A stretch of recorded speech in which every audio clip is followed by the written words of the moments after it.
So the last video was the distorted feminine energy or the twin flame chaser or anxious attachment style. Make sure you watch this video as well, because some information in this video I'm not going to repeat. But this video is about the twin flame runner, the distorted masculine, or the avoidant attachment style. I feel that I can say something about the avoidant attachment style because when I took that test online, it came out as healthy, but that took a lot of work, and I really had to feel into myself to really make sure I click on the right answer for me. What is my current state? But I really recognized myself in the anxious-avoidant attachment style, which means you have both within you. You long for the strong connection, but on the other side, you're really scared of it at the same time. So how does the avoidant attachment style develop? Just like what I explained in the last video with the feminine, it also can happen either way. Either mom was very loving, very smothering, maybe overburdening, and sometimes I think there's like the special connections between mothers and sons that can get a little bit unhealthy if mom is maybe even too clingy. Sometimes mom is even, not happy in her marriage anymore, and then kind of like replacing her husband with the son and doing things with the son. I'm not talking about things she shouldn't do, but, like going on vacations with the son instead of the husband. It's stuff like this, okay? It doesn't always have to be like that, that the boy has the feeling he has to step in for dad because maybe dad is not there. And he feels like, okay, I'm the guy in the house now, so I have to take care of mom. But also maybe mom was not very loving so much. She was maybe very controlling in a way. That in itself can teach the boy or the man. Of course, I always say we're talking about masculine and feminine energy. It can be vice versa. The masculine energy can be in a woman's body. I'm just saying he because we're talking about the masculine energy. And most likely the masculine is within a male body, but not all the time. So he has learned that, mom was maybe controlling, overburdening, maybe she was smothering with her love. So there's this connection of too much closeness is not good for me, it's not healthy. I'm getting controlled, I don't have any freedom, I cannot really develop myself. And that can create the avoidant attachment style. But also it could be completely different. It could be that mom was not there, that mom was not very loving. Maybe she was not there physically because she had to work a lot, or she was not there physically because maybe she was ill and had, mental health problems, and she was not able to really be there, or she was had to work a lot, or she was not very loving and nurturing at all. And so that man, that little boy, never learned closeness. And for some people, if you haven't learned something, then that can also be seen as something that's dangerous. Either you have made a bad experience with closeness, or you haven't experienced closeness. And both can really develop in some kind of fear of this kind of intimacy. And by intimacy, I'm not talking about sex necessarily. Intimacy can also be just someone you really trust, and you have really private, open moments, where you let the other person close emotionally. So if you have not experienced that, well, what happens? The universe wants to show you, look, you have something in you that is not healthy. And then they take whatever issue they had with mom and they put it into a relationship. So now this kind of man, he would attract a woman who probably is very clingy, and that triggers the chaser who does not respect that maybe he needs a little break right now, that he needs some time to sort his emotions, that maybe it was too much for him and he has to take a step back in order to process, and she's not respecting that. Maybe he ran away because he was really overwhelmed, and when you're really overwhelmed, you're not really rational. Nobody is. So they're not texting you, I need a little break. Some do. I've heard many clients say that the guy said, okay, I can't deal with this is too much and I don't want it. But others, they just go without saying anything because they have been overwhelmed.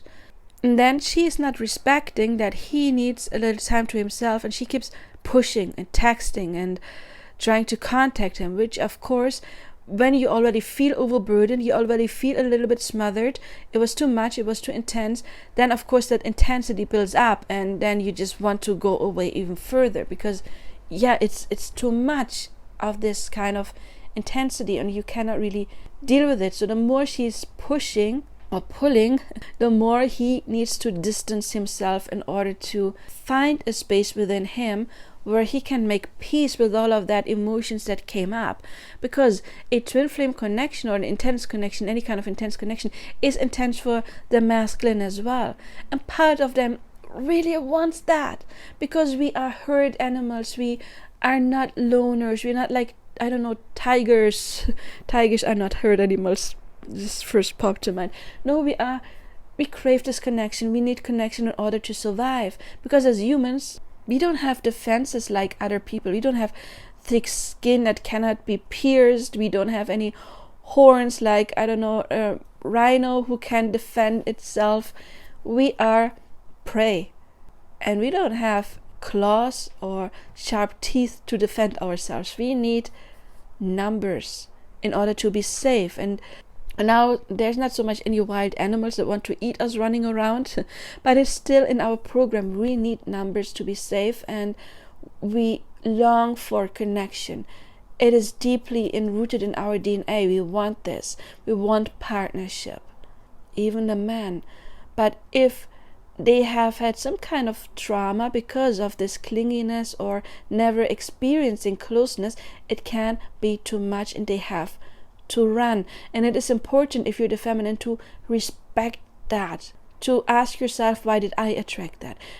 In the last video about the divine feminine, also the video before that, where I was talking more about the inner divine masculine, I also mentioned, well, the men, they have an inner feminine as well. They have an inner child, they have an inner masculine and an inner feminine, as we all do. Their inner feminine has been with them always. Their person, their divine feminine or distorted feminine at this point is nothing, the woman they attract is nothing but a reflection of their own inner divine feminine. And what's their own inner divine feminine? Well, it's what they have learned about women. It's their view on women, or their view on femininity that is getting programmed in early childhood. And then you come and you push those buttons, and that can be too much, and they have to take a break.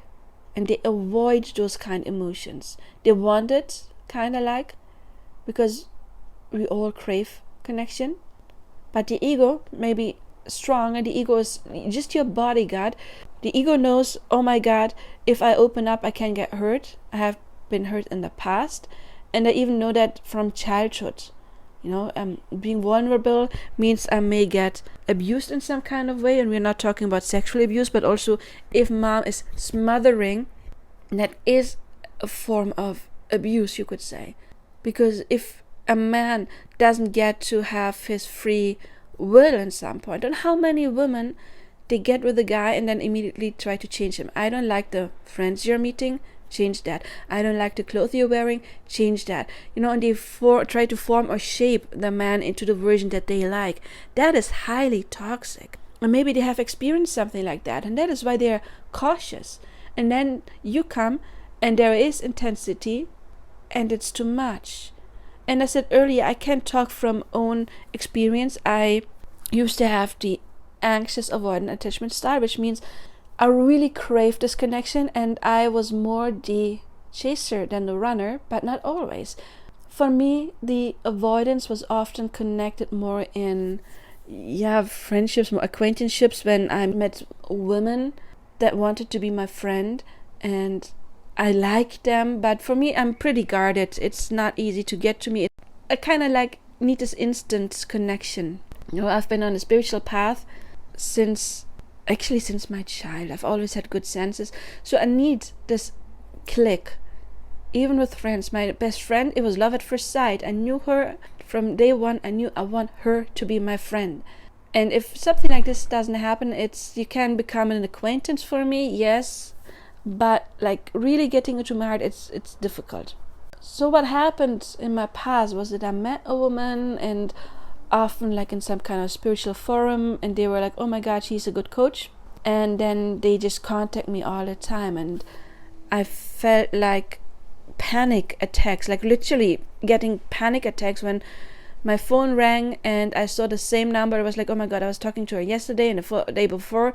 That is something that could drive me away. And it's panic. It's not a rational decision. In that moment, it's having a panic attack. I mean, that was in my 20s. I've done a lot of healing. But also with men. I remember there was one guy, it was when we want to label it a karmic situation.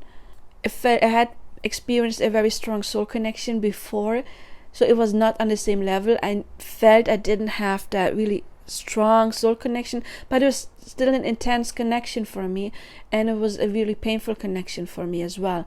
And I had developed feelings for this man, and I noticed he had too. I mean, guys cannot really hide it, even if they're trying to, right?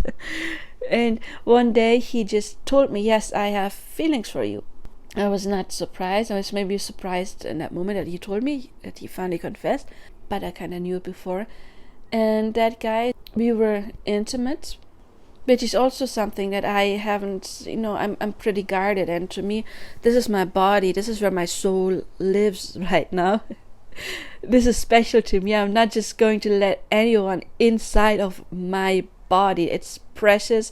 It's special to me. I'm a Mars and Scorpio, and people often think Mars and Scorpios, because Mars is the planet of sex, Scorpio is the sign of passion, that they are very promiscuous, but often it's not the case, because Scorpio is such a vulnerable sign, so we are very picky with whom we let close.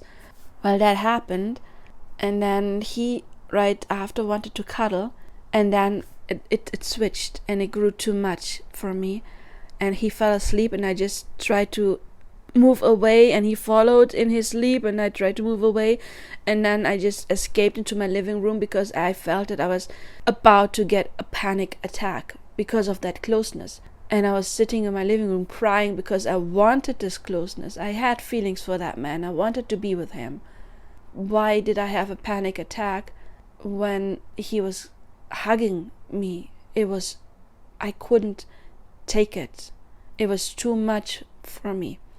And I, of course, realized that something was wrong with me. And I was wondering, why I like this man. Why can't I just let it happen? But yeah, I felt like I couldn't breathe anymore. And I was starting to shake. And yeah, panic attack was coming. So I had to get away. And then I spent hours in the living room crying and watching a movie. And he had woken up in the meantime. And I heard him by running, and I didn't want to, but I couldn't stay. So when they run, it's not necessarily okay. For some of you, okay, it might be it's not a twin flame, we projected something onto them and they don't reciprocate the feelings. That might be. But for others, maybe they have these strong feelings and they just cannot handle this intensity, and the worst thing you can do is not giving them that space. Because then what actually might happen one day is it is too much for them and they go permanently, which is something I have ended friendships if I felt like they were too clingy. Many friendships actually ended that way because I didn't want that. It was too much for me to handle. And then when I met the split twin flame, he was my catalyst, my preparation for the monadic twin flame. It was love at first sight, but I was not in love at first sight. I had this instant connection. I instantly liked him, but I didn't fall in love because I was not over the karmic. That happened in the same year.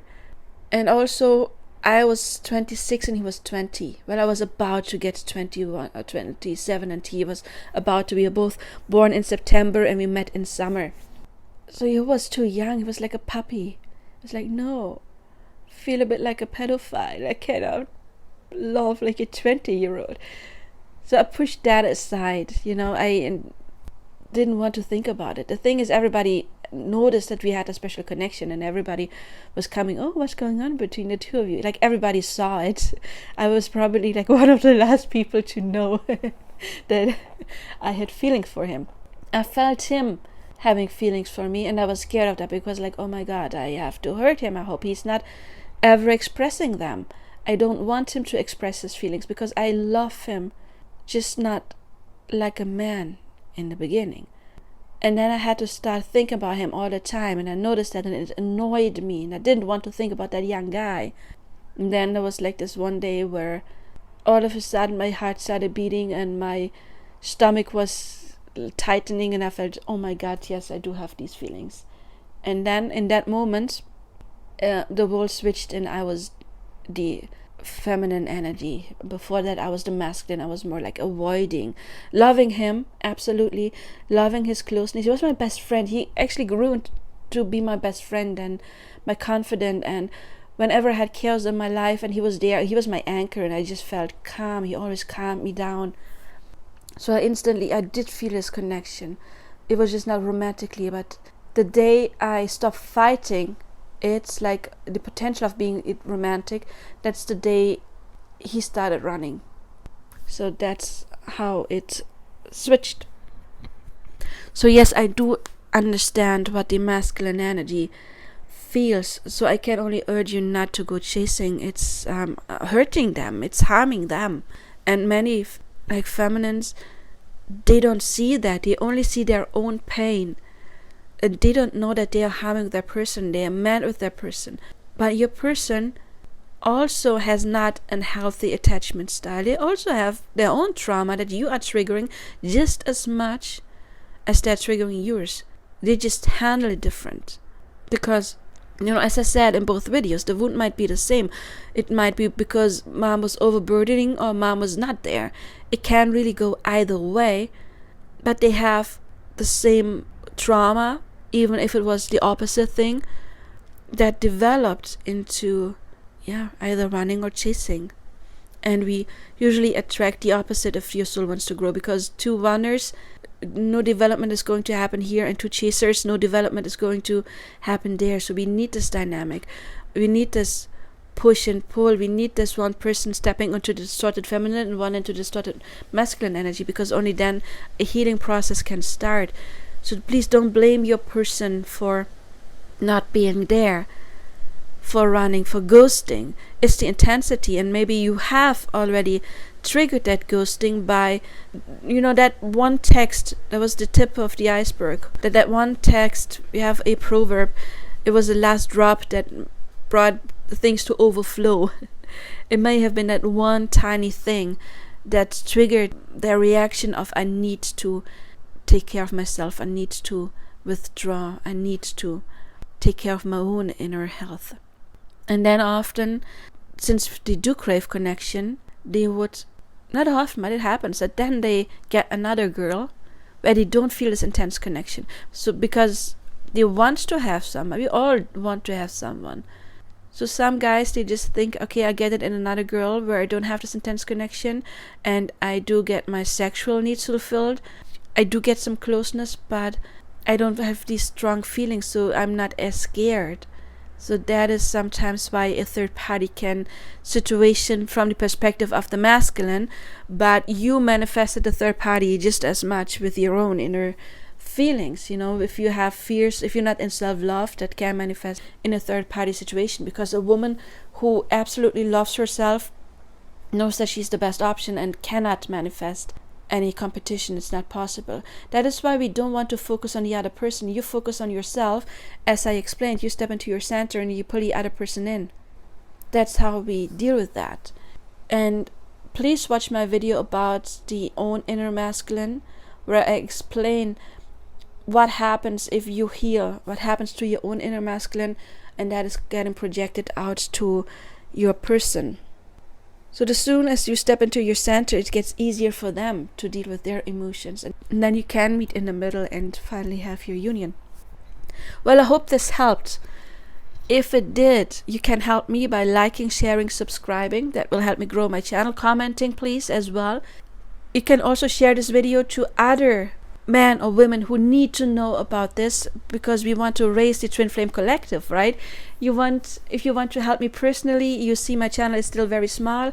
I put a lot of hours of efforts and time in, many hundreds of hours, and my channel still does not get monetized. So if you want to leave a little tip, my link is below. If you need more help, you can check out my other videos, my other content. And of course, I am available for personal coaching, so I do see you in another video or in personal coaching.